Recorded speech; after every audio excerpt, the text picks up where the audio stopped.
ಶೇಂಗಾ ಹೋಳಿಗೆ ಮಾಡೋದಕ್ಕೆ ನಾನು ಶೇಂಗಾ ಬೀಜನ ತೊಗೊಂಡಿದ್ದೀನಿ. ಸುಮಾರು 2.5ರಿಂದ 3 ಕೆಜಿ ಶೇಂಗಾ ಬೀಜ ಇರ್ಬೋದು. ಶೇಂಗಾ ಬೀಜನ ಈ ಥರ ಹುರಿತಾ ಇದ್ದೀನಿ. ನೋಡಿ ಈ ಥರ ಶೇಂಗಾ ಬೀಜನ ಸ್ವಲ್ಪ ಸ್ವಲ್ಪ ಹಾಗೇನೆ ಹುರ್ಕೊಂಡು ಶೇಂಗಾ ಬೀಜ 3 ಕೆಜಿ ಇತ್ತಂದರೆ 1.5 ಕೆಜಿ ಬೆಲ್ಲ ಬೇಕಾಗುತ್ತೆ. ಇನ್ ಕೇಸ್ ರುಚಿ ಊಟ ಮಾಡ್ತಿದ್ರಂದರೆ ಸ್ವಲ್ಪ ಎಕ್ಸ್ಟ್ರಾ ಬೇಕಾದರೂ ತೊಗೋಬೋದು. ನಾನು 3 ಕೆಜಿ ಶೇಂಗಾ ಬೀಜಕ್ಕೆ 1.5 ಕೆಜಿ ಬೆಲ್ಲನ ತೊಗೊಂಡು ಇವಾಗ ಮಿಕ್ಸಿ ಜಾರ್ಗೆ ಹಾಕ್ತಾಯಿದ್ದೀನಿ. 2 ಮಿಕ್ಸ್ ಮಾಡ್ಕೊಂಡಿದ್ದೀನಿ. ಮೇಲಿನ ಕವರೆಲ್ಲ ತೆಗ್ದಿದ್ದೀನಿ. ತೆಗೆದು ಮಿಕ್ಸಿ ಜಾರ್ಗೆ ಹಾಕ್ಕೊಂಡು ನೋಡಿ ಈ ಥರ ಸಣ್ಣದಾಗಿ ಮಿಕ್ಸರ್ ಹಾಕ್ಕೊಂಡಿದ್ದೀನಿ. ಏನಾದರೂ ಸ್ವಲ್ಪ ದಪ್ಪಾಗಿ ಉಳಿದಿತ್ತಂದರೆ ಅದನ್ನು ತೆಗೆದುಬಿಡಿ. ಬೆಲ್ಲ ಮತ್ತು ಶೇಂಗಾ ಬೀಜ 2 ಮಿಕ್ಸ್ ಮಾಡಿ ಮಿಕ್ಸರ್ಗೆ ಹಾಕ್ಕೊಳ್ತಾ ಇದ್ದೀನಿ ನೋಡಿ. ನೋಡಿ ಆಲ್ಮೋಸ್ಟ್ ಅಲ್ಲಿ ಸಣ್ಣಾಗಿದೆ. ಎಲ್ಲಾದರೂ ಒಂದು ದಪ್ಪ ಉಳಿದಿತ್ತಂದರೆ ತೆಗೆದುಬಿಡಿ.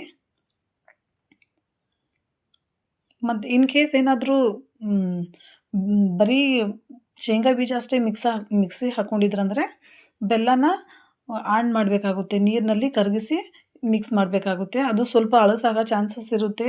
ಹಾಗಾಗಿ ಈ ಥರ ಮಾಡಿದರೆ ಯಾವ ಥರದ್ದು ಹಳಸನೂ ಆಗೋಲ್ಲ, ಗಟ್ಟಿನೂ ಆಗೋಲ್ಲ. ನಮಗೆ ಬೇಕಾದಾಗೆ ತೊಗೋಬೋದು. ಒಳಗೇನಾದರೂ ಶೇಂಗಾ ಬೀಜ ಮತ್ತು ಬೆಲ್ಲ ಮಿಕ್ಸ್ ಮಾಡಿ ಹಾಕಿದಾಗ ಸ್ವಲ್ಪ ಏನಾದರೂ ದಪ್ಪ ಉಳಿತಂದರೆ ಹೋಳಿಗೆ ಚೆನ್ನಾಗಿ ಬರೋದಿಲ್ಲ. ಹಾಗಾಗಿ ನಾನಿದು ಜರಡಿನ ಮಾಡ್ತಾಯಿದ್ದೀನಿ ನೋಡಿ. ಈ ಥರ ಜರಡಿನ ಮಾಡ್ಕೊಳ್ಳೋದ್ರಿಂದ ಎಲ್ಲನೂ ಕರೆಕ್ಟಾಗಿ ಸಮವಾಗಿ ಬೀಳುತ್ತೆ. ಯಾವುದು ದಪ್ಪಾಗಿ ಉಳಿಯೋದಿಲ್ಲ. ದಪ್ಪಾಗಿ ಬಂದಿತ್ತಂದರೆ ಅದು ಮ್ಯಾಗ್ ಬಂದುಬಿಡುತ್ತೆ. ಅದು ಮಿಕ್ಸರ್ಗೆ ಹಾಕ್ಕೊಂಡ್ರೆ ಅದು ಕೂಡ ಕರೆಕ್ಟಾಗಿ ಬರುತ್ತೆ. ಹಾಗಾಗಿ ಈ ಥರ ನೋಡಿ ಸ್ವಲ್ಪ ಫೋರ್ಸ್ ಹಾಕಿ ಮಾಡಿದರೆ ಸಾಕು, ಎಲ್ಲನೂ ಕರೆಕ್ಟಾಗಿ ಸ್ಮೂತಾಗಿ ಬರುತ್ತೆ. ಯಾವುದೇ ದಪ್ಪವಾಗಿ ಶೇಂಗಾ ಬೀಜ ಆಗಲಿ ಬೆಲ್ಲ ಆಗಲಿ ದಪ್ಪಾಗಿ ಉಳಿಯೋದಿಲ್ಲ. ಮತ್ತು ಇದನ್ನು ಮಿಕ್ಸಿ ಹಾಕೋಬೇಕು. ಈ ಥರ ಜರಡಿ ಇದ್ದಿಲ್ಲ ಅಂದ್ರೆ ಮತ್ತು ಕೈಲಿಂದ ಸ್ವಲ್ಪ ದಪ್ಪವಿದ್ದು ತೆಗೆದು ಮಿಕ್ಸಿ ಹಾಕ್ಕೊಳ್ಳಿ. ನೋಡಿ ಈ ಥರ ಸ್ಮೂತಾಗಿ ಎಲ್ಲನೂ ಒಂದೇ ಸೌನಾಗಿ ಬಂದಿದೆ.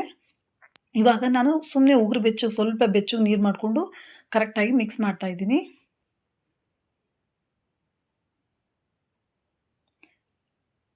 ಶೇಂಗದ ಬೀಜ ಎಷ್ಟಿರುತ್ತೆ ಅದ್ರದ್ದು ಅರ್ಧದಷ್ಟು ಬೆಲ್ಲ ಇರಬೇಕು. ಜಾಸ್ತಿ ರುಚಿ ತಿನ್ನೋರು ಸ್ವಲ್ಪ ಎಕ್ಸ್ಟ್ರಾ ಕೂಡ ಹಾಕೋಬೋದು, ಹಾಗೇನಿಲ್ಲ.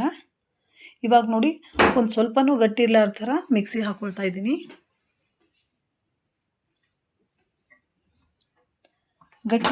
ಗಟ್ಟಿಯಾಗಿ ಇರಲಾರ್ದ ಥರ ನೋಡ್ಕೊಳ್ಳಿ.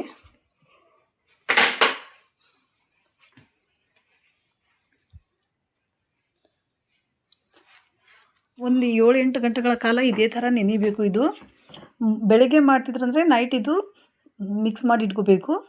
ಒಂದು 5-6 ಗಂಟೆ ಬಿಫೋರ್ ಮಾಡಿಕೊಂಡ್ರು ಓಕೆ, ನೆನೆದರೆ ಸಾಕು. ನಾನು ಬೆಳಿಗ್ಗೆ ಮಾಡೋದಿತ್ತು, ನೈಟ್ ಮಿಕ್ಸ್ ಮಾಡಿ ಇಟ್ಟಿದ್ದೀನಿ. ಸ್ವಲ್ಪ ಬೆಚ್ಚ ನೀರ್ಲಿಂದ ಮಿಕ್ಸ್ ಮಾಡಿದ್ರೆ ಸಾಕು. ನೋಡಿ ಈ ಥರ ಬಂದಿದೆ. ಕರೆಕ್ಟಾಗಿ ನೆಂದಿದೆ ನೋಡಿ. ಹಳಸು ಆಗಿಲ್ಲ, ಗಟ್ಟಿನೂ ಆಗಿಲ್ಲ, ಕರೆಕ್ಟಾಗಿ ಬಂದಿದೆ. ಇವಾಗ ನಾನು ಹೋಳಿಗೆ ಮಾಡ್ಕೋದಕ್ಕೆ ಗೋಧಿ ಹಿಟ್ಟನ್ನ ನಾದ್ತಾಯಿದ್ದೀನಿ. ಒಂದು ಅರ್ಧ ಗಂಟೆ ಮುಂಚೆನೇ ಗೋಧಿ ಹಿಟ್ಟನ್ನ ನಾದಿಡಬೇಕು. ಎಷ್ಟು ನೆನೆಯುತ್ತೆ ಹೋಳಿಗೆ ಚೆನ್ನಾಗಿ ಬರುತ್ತೆ. ನೋಡಿ ಸ್ವಲ್ಪ ಎಣ್ಣೆನ ಹಚ್ಕೊಂಡು ಕರೆಕ್ಟಾಗಿ ಮಿದಿತಾ ಇದ್ದೀನಿ.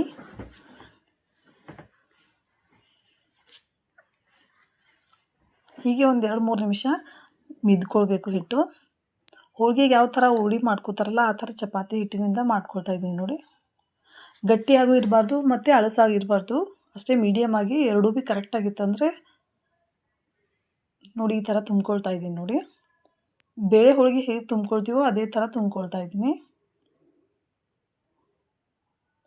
ಹೀಗೆ ತುಂಬಿಕೊಂಡು ಸ್ವಲ್ಪ ಹಿಟ್ಟಿನಲ್ಲಿ ಹಾಕಿ ಚಪಾತಿ ಯಾವ ಥರ ಲಟ್ಟಿಸ್ತಾರೋ ಅದೇ ಥರ ಲಟ್ಟಿಸ್ತಾ ಇದ್ದೀನಿ ನೋಡಿ.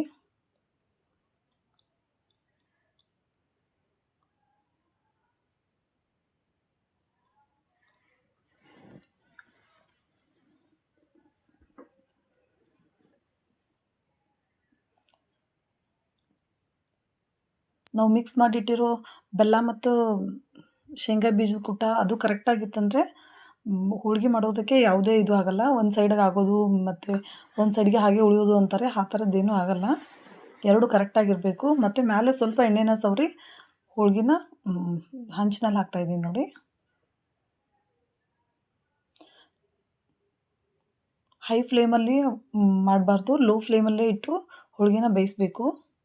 ಹೈ ಫ್ಲೇಮಲ್ಲಿದ್ದರೆ ಪಟ್ಟಂತ ಕೆಳಗೆ ಹತ್ಕೊಳ್ಳೋ ಚಾನ್ಸಸ್ ಇರುತ್ತೆ, ಹೋಳಿಗೆ ಹುತ್ತುತ್ತೆ. ಹಾಗಾಗಿ ಲೋ ಫ್ಲೇಮಲ್ಲಿಟ್ಟು ಹೋಳಿಗೆನ ಬೇಯಿಸ್ತಾ ಇದ್ದೀನಿ.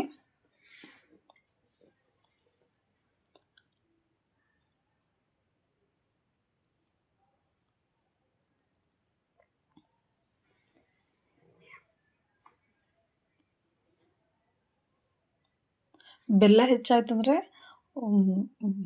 ಜಿಗಿ ಜಿಗಿ ಆಗಿರುತ್ತೆ. ಹಾಗಾಗಿ ಬೆಲ್ಲ ಏನು ಜಾಸ್ತಿ ಹಾಕ್ಕೋಬಾರ್ದು. ಅಷ್ಟೇ ಕರೆಕ್ಟ್ 3 ಕೆ ಜಿ ಇತ್ತಂದರೆ ಅರ್ಧದಷ್ಟು ಹಾಕ್ಕೋಬೇಕು. ಅಂದರೆ 1.5 ಕೆ ಜಿ 3 ಕೆ ಜಿ ಶೇಂಗಾ ಬೀಜ ಇತ್ತಂದರೆ 1.5 ಕೆ ಜಿ ಬೆಲ್ಲ ಹಾಕ್ಕೊಂಡೋದು ಬಂದರೆ ಕರೆಕ್ಟಾಗಿರುತ್ತೆ.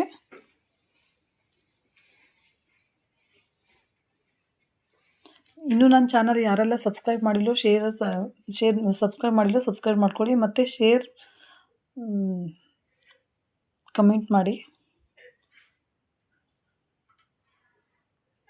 Thank you for the watching.